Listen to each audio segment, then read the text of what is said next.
अस्सलाम वालेकुम। तो लास्ट लेक्चर में हमने चैप्टर नंबर 4 स्टार्ट करा था, जिसके अंदर हमने कंट्रोल स्ट्रक्चर्स के बारे में पढ़ा था, इफ़ एल्स के बारे में पढ़ा था। और हमने जो है वो कंट्रोल स्ट्रक्चर्स को डिस्कस करा था। आज हम जो है वो एल्स इफ़ और स्विच स्टेटमेंट्स के बारे में पढ़ेंगे। और हम जो है वो लूप्स को देखेंगे कि लूप्स के अंदर कितने टाइप्स के लूप्स होते हैं सी प्लस प्लस में। तो सबसे पहले हम समझते हैं कि हमारे पास एल्स इफ स्टेटमेंट क्या होता है। हमारे पास जो नॉर्मल स्ट्रक्चर होता है, कंडीशनल स्ट्रक्चर जो होता है वो इफ़ एल्स का होता है। यानी कि आपकी कोई कंडीशन है वो ट्रू हो जाती है।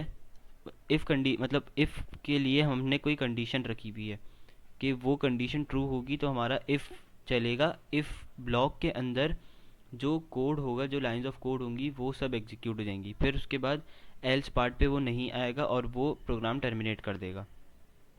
फॉर एग्ज़ाम्पल, हमारे पास कोई ऐसा वेरिएबल है जिसकी मल्टीपल कंडीशंस हो सकती हैं। Multiple conditions like for example, मैं अगर कहूँ कि हम जिस तरह ग्रेड्स को असाइन करते हैं, जैसे अगर मैं बोलूँ कि अगर किसी स्टूडेंट के मार्क्स 60 से 70 के दरमियान में है तो उसका ग्रेड बी है। अगर किसी स्टूडेंट्स के मार्क्स 70 से 80 के दरमियान में हैं तो उसका ग्रेड ए है। अगर किसी स्टूडेंट्स के मार्क्स 80 से 90 के दरमियान में है तो उसका ग्रेड A1 है। तो सिमिलरली हमें अगर यही इसी कंडीशन को जो है वो इफ़ एल्स के ब्लॉक स्ट्रक्चर में डालना है तो उसके लिए हमारे पास एक और कीवर्ड जो है वो यूज़ होता है एल्स इफ़ का। लाइक ये आता है हमारे पास इफ़ और एल्स के दरमियान में और मल्टीपल कंडीशंस को चेक करने के लिए। तो सबसे पहले हम ये कर सकते हैं कि हम सबसे पहले इफ़ ब्लॉक के अंदर अपनी कंडीशन डिफ़ाइन करके उसका ब्लॉक डिफ़ाइन कर देंगे। उसके बाद एल्स इफ़ लिखकर एल्स इफ़ की कंडीशन लिखेंगे और उसका ब्लॉक डिफ़ाइन कर देंगे। इससे होगा कि ये कि हमारे पास मल्टीपल इफ़्स बनने की नीड नहीं आएगी कि हम बार बार जो है वो इफ़ की कंडीशन चेक कर रहे हैं, इफ़ की कंडीशन चेक कर रहे हैं। हमारे पास एक ही स्ट्रक्चर अच्छे से डिफ़ाइन होगा, उसी के अंदर जो है हम अपनी मल्टीपल कंडीशंस को चेक कर सकेंगे। यहाँ पे यही हमने जो है वो डिस्कस करा हुआ है कि एक ही सिंगल ब्लॉक ऑफ कोड जो है वो एग्जीक्यूट होता है बहुत सारे ऑप्शंस में से, और अननेसेसरी जो है वो एवेल्यूएशंस को जो है वो ये निगलेक्ट कर देता है। अब हम बात कर लेते हैं स्विच स्टेटमेंट्स की। स्विच स्टेटमेंट बेसिकली हमारे पास एक स्पेशलाइज कंट्रोल स्ट्रक्चर होता है, ठीक है, जो कि हमारे पास क्लटर्ड और कॉम्प्लेक्स कोड को लिखने से हमें बचाता है। इसके अंदर बेसिकली हमारे पास एक सिंगल वेरिएबल को ही जो है वो हम कंपेयर करवा रहे होते हैं। उसको कंपेयर करवाते हैं कांस्टेंट वैल्यूज से, नंबर्स से या फिर कैरेक्टर्स से।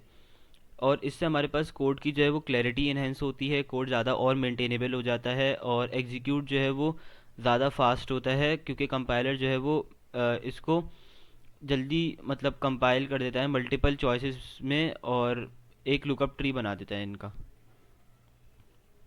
अब हम बात कर लेते हैं फॉर वाइल और डू वाइल लूप की। सबसे पहले लूप समझते हैं कि लूप हमारे पास होता क्या है।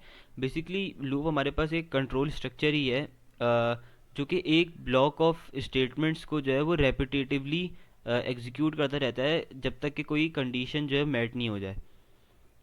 और इसकी हमारे पास जो है वो 3 प्राइमरी टाइप्स हैं सी प्लस प्लस में। सबसे पहले हमारे पास है फॉर लूप। फॉर लूप जो है, फॉर लूप में हमारे पास तब ज़्यादा बेस्ट यूज़ होता है जब हमारे पास जो है वो नंबर ऑफ़ रिपीटिशंस हमें मालूम हो, तो उसमें ज़्यादा बेहतर फॉर लूप यूज़ कर सकते हैं हम। जैसे हमारे पास अगर कोई कंडीशन यहाँ पे एग्जांपल में दी हुई है कि हमें कोई एक मैसेज है उसको 10 टाइम प्रिंट करवाना है, तो उसके लिए हम फॉर लूप को यूज़ कर सकते हैं। और इसकी अगर कंट्रोल टाइप की बात करें तो हमारे पास ये क्या है, एंट्री कंट्रोल्ड लूप है।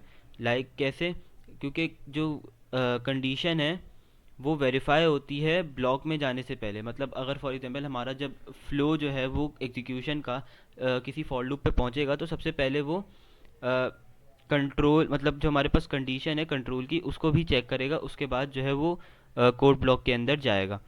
इसका सिंटेक्स देख लेते हैं। सिंटेक्स में हमारे पास क्या है, फॉर के बाद हमारे पास राउंड ब्रैकेट्स आएंगे, राउंड ब्रैकेट के बाद हमारे पास इनिशियलाइजेशन आएगी, फिर सेमी कॉलम, फिर उसके बाद कंडीशन, फिर उसके बाद सेमी कॉलन, उसके बाद जो है फिर हमारे पास इंक्रीमेंट या डिक्रीमेंट आएगा, और उसके बाद हमारे पास ब्रैकेट राउंड ब्रैकेट क्लोज हो जाएगा।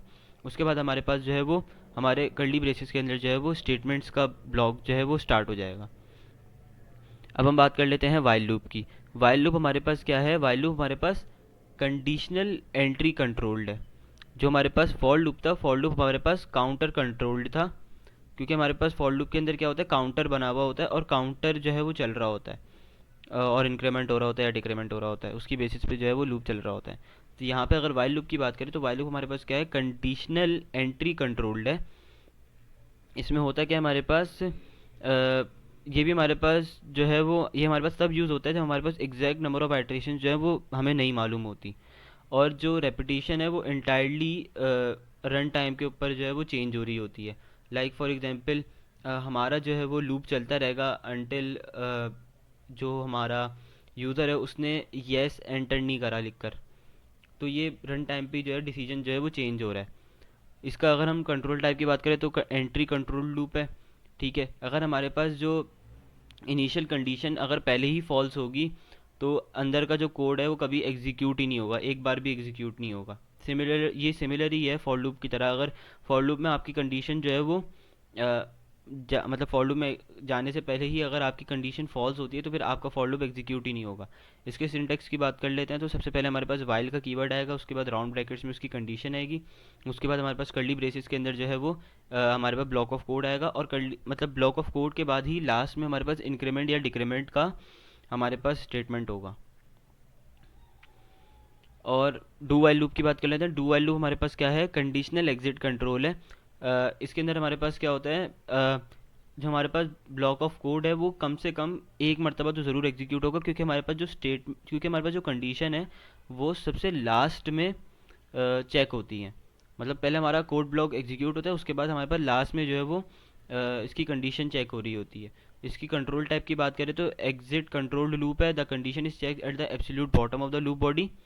और अगर हम बात करें इसके सिंटेक्स की, तो इसका सिंटेक्स क्या है, सबसे पहले हम डू का वर्ड यूज़ करते हैं। डू का वर्ड के बाद हम लोग कर्ली ब्रेसेस लगा के अपनी स्टेटमेंट्स लिखते हैं।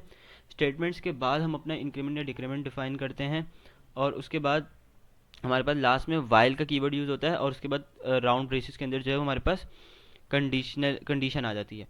और यहाँ पे एक नोट इम्पॉर्टेंट है कि हमारे पास जो वाइल के बाद जब हम कंडीशन लिखते हैं तो कंडीशन के बाद हमारे पास जो है वो सेमी कॉलन लगाना ज़रूरी है। So that's all for this lecture.